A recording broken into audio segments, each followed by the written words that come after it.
sembarang batang. Batang ini dibuat catur. Bukan datang sembarang datang.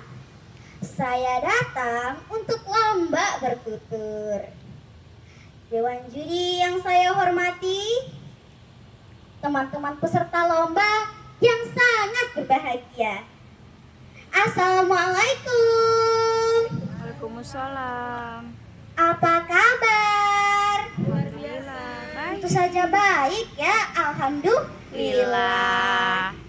Pada kesempatan kali ini, saya akan menyampaikan cerita yang ditulis oleh Romi Maliansyah yang berjudul Si Jangkung, Oh Si Jangkung, dan diterbitkan oleh Dinas Perpustakaan dan Kearsipan Kota Singkawang. Dikisahkan pada zaman dahulu, hidup keluarga yang mempunyai putra bernama Si Bujang. Entah siapa nama sebenarnya sepasang suami istri ini, tetapi orang-orang sekitar memanggil mereka dengan sebutan Pak Ende dan Ma Ende, sebutan yang diambil dari kata pendek, karena memang tubuh mereka berdua pendek sekali. Sebagai orang tua, tentu ingin kehidupan anaknya jauh lebih baik daripada mereka dan tidak pendek. Pak Ende adalah laki-laki yang sangat rajin dan bekerja keras. Mak Bujang adalah sapaan Pak Ende kepada istrinya yang disingkat dari Mak Bia Si Bujang. Maksudnya adalah ibu dari anaknya yang bernama Si Bujang. Melihat suaminya yang rajin, Mak Bujang bertanya kepada suaminya, "Abang, mengapa kau bekerja sangat keras? Sebenarnya kebutuhan hidup kita sudah berlebih. Apakah kau tidak lelah?" Mak Bujang, "Aku tidak lelah, melainkan aku bahagia bisa memenuhi kebutuhan kalian. Lagi pula itulah kelebihanku sebagai laki-laki cebol, yaitu rajin dan kerja keras." Pada suatu pagi seperti biasa, Pak Ende berpamitan kepada sang istri untuk bekerja di ladang tetangga. "Mak Bujang, oh Mak Bujang, iya Mak Bujang, sini. Hari ini aku akan berladang lebih awal. Jadi tolong jangan lupa menggantikanku untuk menukar terong dan nanas yang sudah kupersiapkan di meja dengan susu kami Kak Usu." "Baiklah abang, walaupun sebenarnya aku tidak yakin anak kita Si Bujang bisa tinggi dengan minum susu kambing, karena kita saja sudah ditakdirkan menjadi pendek." Tidak baik kita orang mendoloi takdir dari Sang Pencipta. Lagi pula, ingat kata orang tua kita dahulu, bahwa takdir bisa diubah asalkan kita rajin berdoa dan tidak pernah putus asa dalam berusaha. Nah, satu usaha kita agar Si Bujang bisa tinggi seperti anaknya Pak Usu. Tetangga kita yang rajin memberi anaknya susu segar, walaupun mungkin anak kita tidak bisa tinggi seperti kita harapkan, tetapi pasti ada manfaat lain dari minum susu kambing, seperti menjadi lebih kuat dan cerdas dibanding anak-anak lain yang tidak minum susu. Suatu hari, angin berembus cukup kencang, menerbangkan beberapa pakaian mereka untuk dijemur setelah dicuci.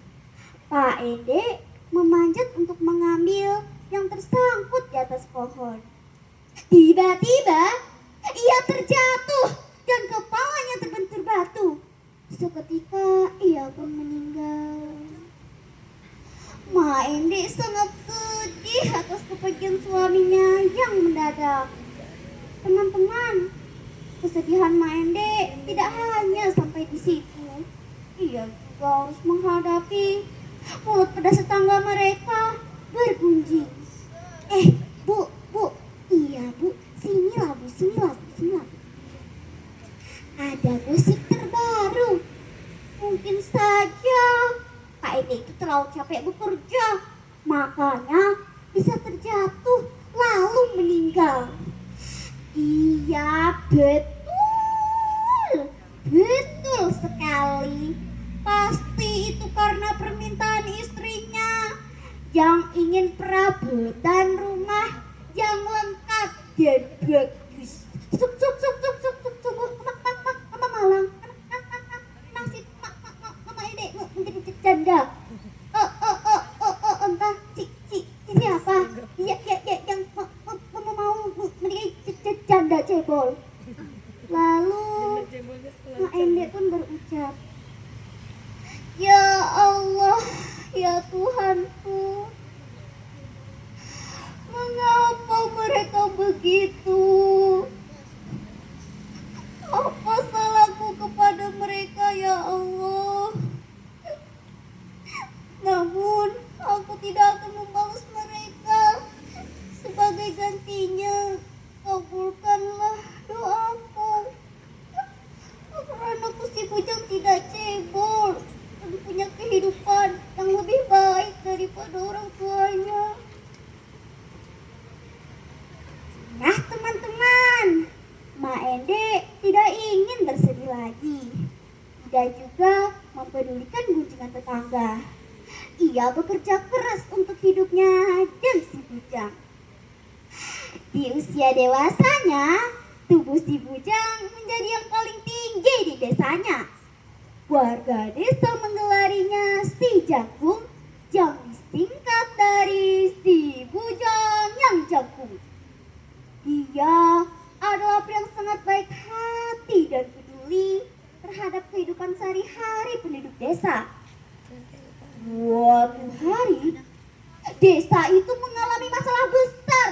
Hujan terus saja mengguyur hingga menyebabkan banjir yang bisa mengancam kerusakan desa.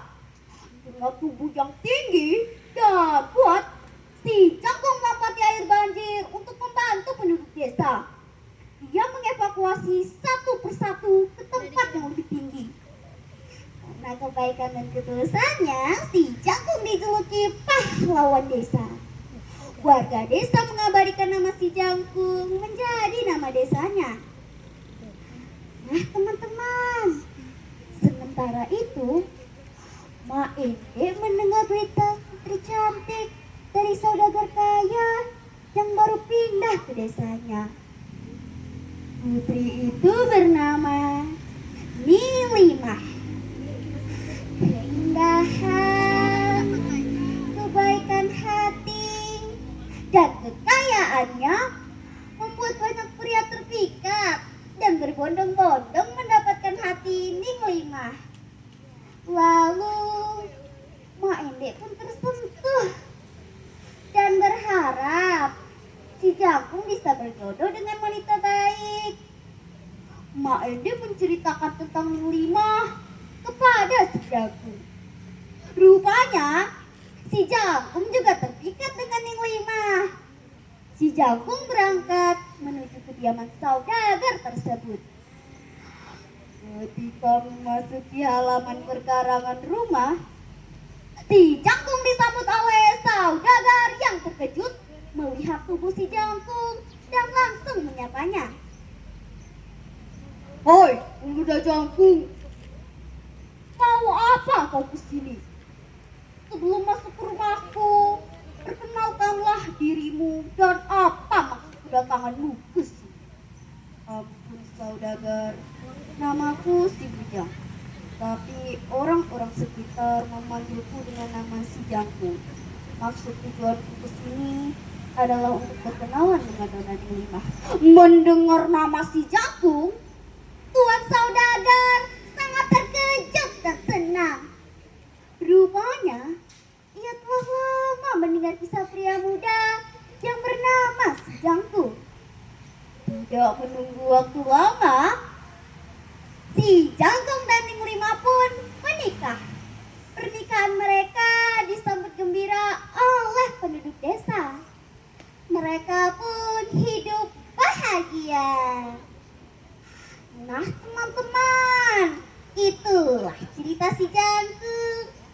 Dari cerita yang saya sampaikan, ada pesan moral yang dapat kita petik, yaitu tidak perlu menyimpan dendam.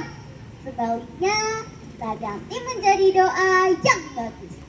Kunci kebahagiaan anak dari doa orang tua. Umur kakek sudah menua, namun tetap mencari kekasih. Cerita saya semoga ada manfaatnya. Saya undur diri dan terima kasih. Wassalamualaikum warahmatullahi wabarakatuh. Berikan tepuk tangan untuk adik kita.